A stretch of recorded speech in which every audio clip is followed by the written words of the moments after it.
Você está no canal Eu Estudo a Lição com o pastor Samuel Camilo. Hoje é domingo, dia 8 de maio de 2022. Um dia muito especial para todas as famílias.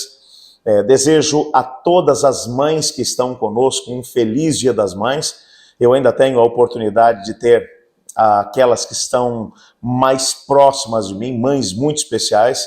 Estou aqui lembrando da dona Aldair Camilo, minha querida mãe. Feliz Dia das Mães, te amo muito, mãe. Me lembro aqui também da dona Neraci Soares Pereira, minha sogra, a quem eu quero tão bem e tem um sentimento muito profundo também, como a segunda mãe, afinal de contas, foi ela responsável por trazer ao mundo a dona Cláudia Beatriz Soares Pereira Camilo da Silva, minha querida esposa, que é a mãe dos meus filhos. A todas essas mulheres o meu reconhecimento e, ao mesmo tempo, a devoção do meu amor. E, igualmente, é claro, o meu reconhecimento a todas as mães que estão conosco nesse dia tão especial. Bem, hoje, na nossa lição da Escola Sabatina, o tema será a fé de Abraão. Existem aqui alguns textos que vão aparecer como base para o nosso estudo. Gênesis capítulo 15, o capítulo todo, Romanos capítulo 4, versos 3 em diante, que vai dizer para a gente: pois que diz a Escritura, Abraão creu em Deus e isso lhe foi imputado para a justiça. Ora, ao que trabalha, o salário não é considerado como favor, e sim como dívida. Um outro texto, pelo menos um pedacinho aqui, de Gênesis capítulo 15, a partir do verso 1, o texto diz: depois desses acontecimentos veio a palavra do Senhor a Abraão numa visão e disse: não temas, Abraão, eu sou o teu escudo e o teu galardão será sobremodo grande. Respondeu Abraão: Senhor Deus, que me haverás de dar, se continuo sem filhos, e o herdeiro da minha casa é o Damasceno Eliezer? Disse o Senhor, disse mais Abraão: a mim não me concedesse descendência, e um servo da minha casa será o herdeiro. E o versículo 4 ainda: a isso respondeu logo o Senhor, dizendo: não será esse o teu herdeiro, mas aquele que será gerado de ti será o teu herdeiro. Você compreende, baseado naquilo que fizemos ontem, no que estudamos ontem, na introdução da lição, que já fazia um tempo desde que o Senhor Deus havia se apresentado a Abraão, lá em Ur dos Caldeus, na região da planície de Sinear ainda, aonde estava a cidade de Babilônia e também a cidade de Ur, que fazia parte desse mesmo complexo. Na lição da semana passada a gente percebeu que aquela era uma geração que vivia centralizada no ser humano, um humanismo exacerbado, onde o ser humano é o centro de absolutamente tudo e Deus é colocado completamente à margem dessa equação. Deus vai se apresentar a Abraão e vai dizer: Abraão, vá, leclecá, sai da tua terra, do meio dos seus parentes, vá para uma terra que eu vou te mostrar. Abraão tinha 70 anos quando Deus vai aparecer a ele pela primeira vez. Agora, até esse presente momento, no capítulo 15, algo em torno de 15 anos, mais ou menos, haviam se passado. 15 anos de peregrinação, 15 anos nos quais muita coisa aconteceu. 15 anos onde Abraão cometeu erros, acertos, onde ele teve experiências fortes com Deus, teve experiências menos boas também, mas ele estava num processo de caminhada. O fato é que para quem sonhava em ser pai, ele agora, já no auge dos seus 85 anos mais ou menos, o Senhor Deus vai aparecer para ele e vai dizer: então, o teu galardão, a tua recompensa vai ser grande. Ele de cara vai dizer: Senhor, que recompensa é essa se eu agora já estou com 85 anos e nem sequer filhos eu tenho? Eu vou ter que tomar um dos servos nascidos na minha casa, o Eliezer, e ele vai ser o meu herdeiro. Você percebe nitidamente que aqui tem alguma coisa que está por acontecer. A primeira resposta de Deus à preocupação de Abraão sobre esse herdeiro foi que ele teria um filho. E que esse filho seria gerado por ninguém menos do que ele mesmo, pelo Abraão. Essa é uma linguagem, segundo aquilo que o nosso guia de estudos vai mencionar, que é utilizada pelo próprio profeta Natan quando vai conversar com Davi a respeito do futuro reino messiânico, lá em 2 Samuel 7, verso 12. É a mesma ideia. É a ideia de que, no caso do Davi, quando Deus vai dizer: olha, de ti será gerado alguém que vai se sentar no trono, que vai permanecer para sempre no trono. A estrutura gramatical hebraica é exatamente a mesma. Portanto, há aqui essa ligação. O que significa que Deus, nesse texto, ele não estava especificamente falando somente sobre o Isaac. Ele estava falando sobre aquele que seria gerado de Abraão e que viria para salvar toda a humanidade. Estava falando também do Messias. Essa promessa, portanto, não é apenas a respeito do Isaac. O Isaac é claro que viria ao mundo. O Isaac é claro que seria gerado pelo Abraão. Mas a promessa, ela vai muito além. Ela está falando daquele que viria dessa descendência, que viria também da descendência do Isaac, mas que conseguiria alcançar alguma coisa realmente fantástica. Ele viria para salvar a humanidade.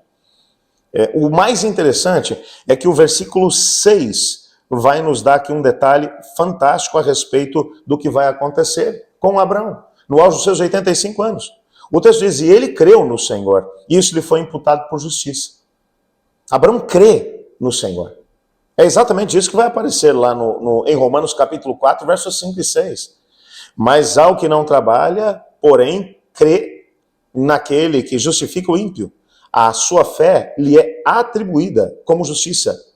E é assim também que Davi declara ser bem-aventurado o homem a quem Deus atribui justiça, independente das obras.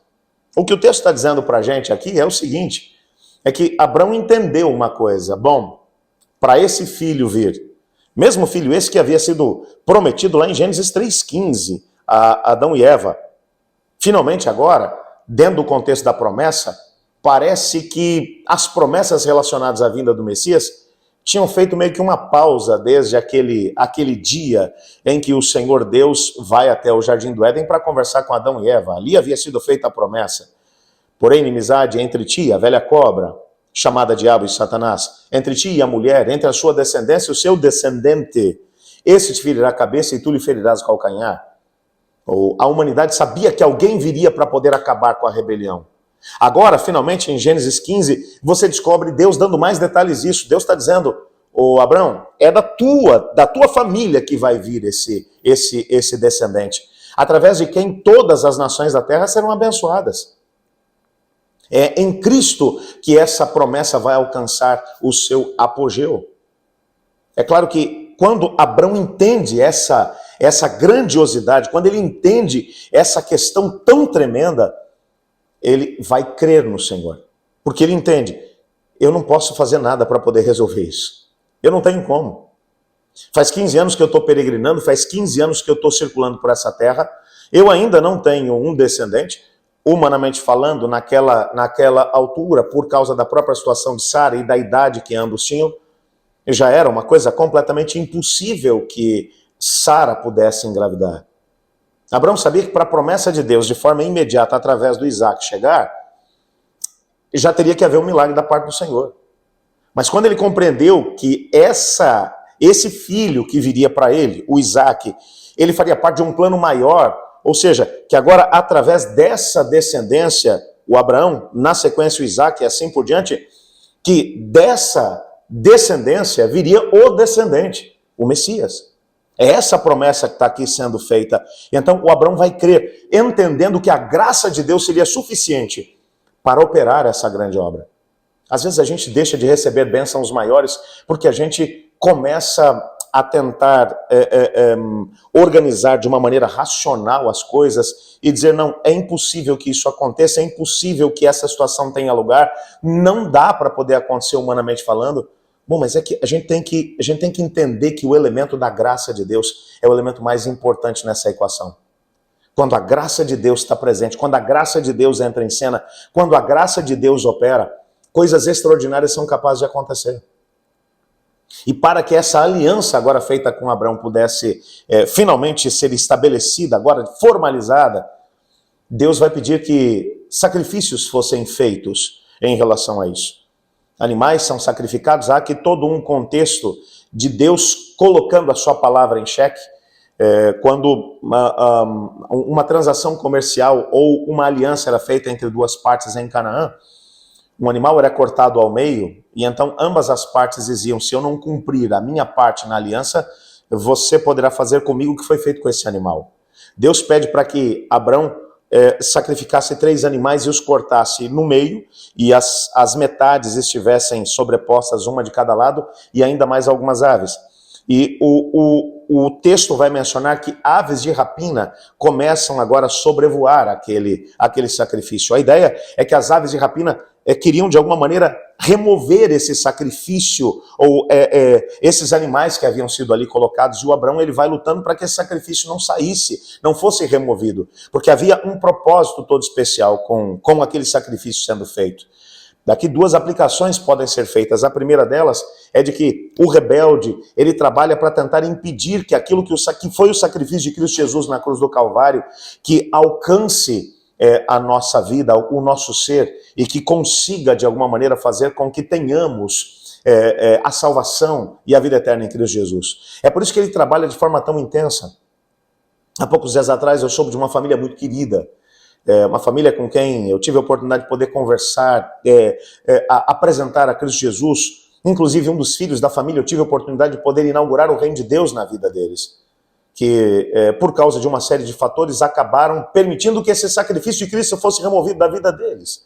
Abandonaram o caminho do Senhor Deus, deixaram tudo para trás, resolveram seguir a sua caminhada sem a presença de Deus. Que coisa triste é essa? Aves de rapina representam aqui, portanto, num primeiro momento, o rebelde tentando tirar o poder do sacrifício de Cristo da nossa vida, remover a graça de Deus sobre nós. Por outro lado, também há uma aplicação imediata para o texto, que vai ser feita dentro do próprio contexto do texto. O Senhor Deus vai dizer, olha, a terra eu vou dar aos seus descendentes, mas daqui a 4 gerações, serão 400 anos. Essas aves representavam aí também o processo de escravidão que os próprios descendentes do Abrão passariam antes que eles pudessem retornar para a terra de Canaã e tomar realmente posse da própria terra. E falando ainda sobre a terra, há aqui um aspecto que merece ser aqui destacado sobre a questão dos limites da terra prometida. Deus vai mencionar ali no capítulo 15 quais são os limites, desde o ribeiro do Egito, desde o rio do Egito até o rio Eufrates. Quando você vai olhar aqui para esses limites que são estabelecidos, eles vão remontar para a gente, lá em Gênesis, no capítulo 2, versos 13 e 14, nos próprios limites da terra do Éden. Veja o que o texto diz. O texto está mencionando que havia alguns rios que entrecortavam a terra do Éden, onde Deus havia plantado o jardim. E os limites dessa terra, ou da terra do Éden, eram, portanto, margeados por rios. E o texto vai dizer, o segundo rio chamava-se Gion, que é o que circunda a terra de Cuxi. Cuxi aqui, ou a terra de Cuxi é chamada ali, o norte da África, exatamente onde ficava ali o Egito. E o nome do terceiro é o rio Tigre, que é o que corre pelo oriente da Síria. E o Eufrates, e o quarto é o Eufrates, que exatamente está pegando lá em cima. Se você der uma olhada no mapa, esse ribeiro, o rio Gion, que margeava ali a terra de Cuxi, ou o norte da África, está numa extremidade, e na outra extremidade está o rio Tigre, e ao mesmo tempo o Eufrates, demarcando, portanto, ali esse território. Você percebe nitidamente que o autor aqui de Gênesis, cremos ter sido Moisés, ele está aqui tentando mostrar para a gente uma coisa fantástica. Ele está dizendo o seguinte, essa terra que está sendo ali colocada, estabelecida, esses limites estão sendo estabelecidos pelo próprio Deus, os limites eles não são aleatórios, eles remontam a um plano original. Qual era o plano original? Deus plantou um jardim na banda do Éden para que a humanidade pudesse ter esse lugar como o lugar onde Deus estaria junto com eles. O lugar onde eles poderiam viver felizes. Pela rebelião eles perderam esse lugar. Agora, o que ele está dizendo é a mesma terra. É a mesma terra. Os limites estão aqui estabelecidos. Os mesmos rios que ele havia mencionado lá em Gênesis capítulo 2 são agora mencionados aqui em Gênesis 15. E o que Deus está dizendo com isso? Que havia um plano maior, não apenas para Israel como nação. Quando você vai olhar um pouco mais adiante, depois no meio dessa terra, está ali a terra, ou o lugar onde o próprio Abrão vai ser chamado para fazer o sacrifício do Isaac, o Monte Moriá, sobre o qual vai ser construído o templo de Jerusalém, no qual Deus vai viver junto com o seu povo. E é exatamente esse mesmo lugar que depois é mencionado nas Escrituras como sendo o lugar aonde descerá a Nova Jerusalém. Quando você vai olhar para o todo, você percebe que aquele espaço geográfico, ele está lembrando uma coisa maior. Está lembrando a herança que nos foi roubada pelo rebelde, lá no início de todas as coisas, e que será devolvida não apenas ao Abrão, mas a toda a família humana.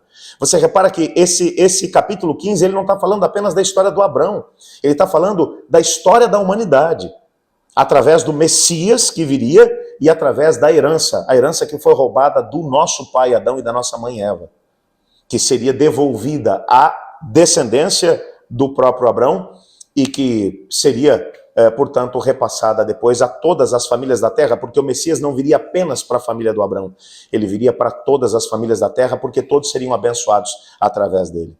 Que fantástica essa aliança de Deus com o Abrão. E que fantástica é a experiência da recompensa que o Senhor Deus queria dar a ele, e não apenas a ele, mas também a nós.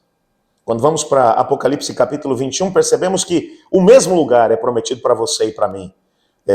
João ele vai descrever: eu vi a nova Jerusalém que descia do céu da parte de Deus, ataviada como uma noiva para o seu noivo.